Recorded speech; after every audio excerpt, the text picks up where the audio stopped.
아프리카 형제 자매님들은 정말 힘있게 살아갑니다.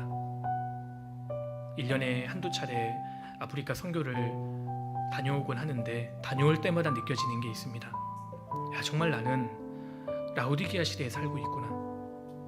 그래도 이 아프리카 이 지역은 서문학교회를 보는 것과 같습니다.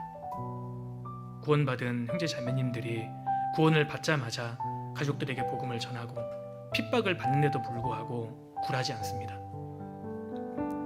복음을 전하는 전도자들은 길거리에서 잠을 청합니다. 하루에 한 끼도 못 먹을 때가 다반사입니다. 그런데도 너무너무 즐거워합니다. 지금 아프리카 교회 형제 자매님들은 우리처럼 많은 이 풍성한 말씀이 없습니다. 신앙의 지식도 그렇게 많지 않습니다. 말씀, 기도, 교제, 전도, 신앙의 이 네 바퀴, 우리에게는 굉장히 당연한 상식 아니겠습니까? 그런 것을 이제 이야기하면 고개를 끄덕이면서 춤을 춥니다. 자기에게 그렇게 신앙이 변화가 되지 않았던 이유가 이것 때문이었구나 하면서 말씀을 너무 감사하게 받아들입니다. 그분들은 성경책이 별로 없습니다. 책 자체가 너무 희귀하기 때문에 그래서 복음 말씀을 다 외우고 다닙니다. 자기가 구원을 받았다는 그 사실 하나만으로 너무 기뻐합니다. 이 땅에 희망이 없었는데, 정말 소망이 없었는데 예수님께서 내 모든 죄를 실제로 다 사하셨다는 사실이 믿어지니까 그들은 정말 남은 인생 복음을 전하기 위해서 인생을 바칩니다. 근데 어떻게 그분들이 그렇게 할 수 있었을까? 가진 게 별로 없기 때문입니다. 가진 게 별로 없습니다. 그래서 내려놓을 게 별로 없는 겁니다. 이 세상에서도 어차피 즐길 게 없기 때문에 천국만 바라보고 사는 겁니다. 제가 몇 년 전에 아프리카 카메룬에 가서 세상에서 가장 비싼 바나나를 먹고 왔습니다. 세상에서 가장 비싼 바나나가 거기 있더라고요. 얼마짜리인 줄 아십니까? 제가 설명드리겠습니다. 가정신방을 저희가 다녔는데요. 카메룬에서도 아마 대부분의 성도들이 가난합니다. 근데 그 중에서도 정말 극빈층인 한 자매님의 가정이었습니다. 방문했는데 그 자매님과 10대 정도 보이는 자매님 2명이 같이 삽니다. 집이라고 해봤자 방 한 칸입니다. 우리가 생각하는 그 방의 넓이가 아니고요. 정말 이 강대상 정도 되는 방이 집의 전부입니다. 창문도 없습니다. 그분들은 방바닥에서 잠을 잘 수 없기 때문에 침대가 반드시 필요합니다. 침대가 그 집 전체의 절반을 차지하고 있습니다. 근데 침대라고 해봤자 매트리스 그냥 그 스펀지 같은 그런 곳입니다. 전등도 없습니다. 저녁에 방문했는데 너무 어두컴컴합니다.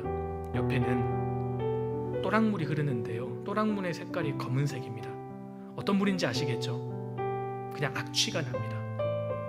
그곳에서 2분이 삽니다. 그런데 한국 선교팀이 방문한다고 해서 음식을 준비해 주세요. 그분들의 문화입니다. 근데 생활비가 별로 없기 때문에 닭꼬치 몇 개 이렇게 구워주시고 그리고 파인애플 몇 개 썰어주시고 바나나를 썰어주신 게 전부입니다.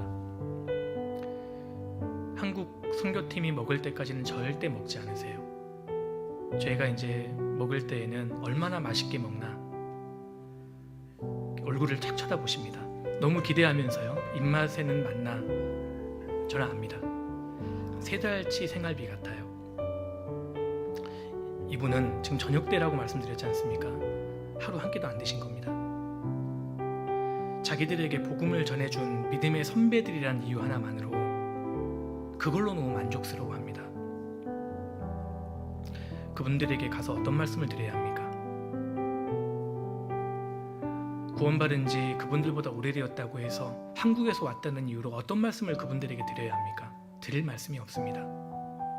복음을 위해서 고난받아야 하고 복음을 위해서 우리가 더 수고해야 하고 그런 말씀을 드려야 합니까? 이미 그렇게 살고 계시는데 무슨 말씀을 드려야 하겠습니까? 드릴 말씀이 사실 천국밖에 없습니다. 요한계시록 21장에 나와 있는 천국에 대한 말씀을 드릴 때 같이 갔던 한국의 선교팀이 10분 정도 거기 형제 자매님 2분이 계셨는데요. 그 말씀을 듣고 가장 천국을 고대하면서 맑은 눈으로 말씀을 들으신 분은 아프리카 형제자매님 그 두 분이었습니다. 정말 천국을 소망하고 있습니다. 가진 것이 별로 없기 때문에 정말 나그네 인생을 살고 계십니다. 가진 것이 별로 없기 때문에 주님밖에 없고, 정말 가진 것이 별로 없기 때문에 그들에게는 복음이 전부인 겁니다. 그래서 복음을 위해서 남은 인생을 살 준비가 되어 있는 겁니다. 그에 반해서 우린 너무나 가진 게 많습니다. 부족하다 하지만 사실 우린 너무나 부유합니다. 주님을 위해서 힘있게 살지 못하는 이유 중에 하나가 사실 너무나 많은 것을 우리가 움켜쥐고 있기 때문일 수 있다는 겁니다. 단순한 마음에서 힘이 나옵니다.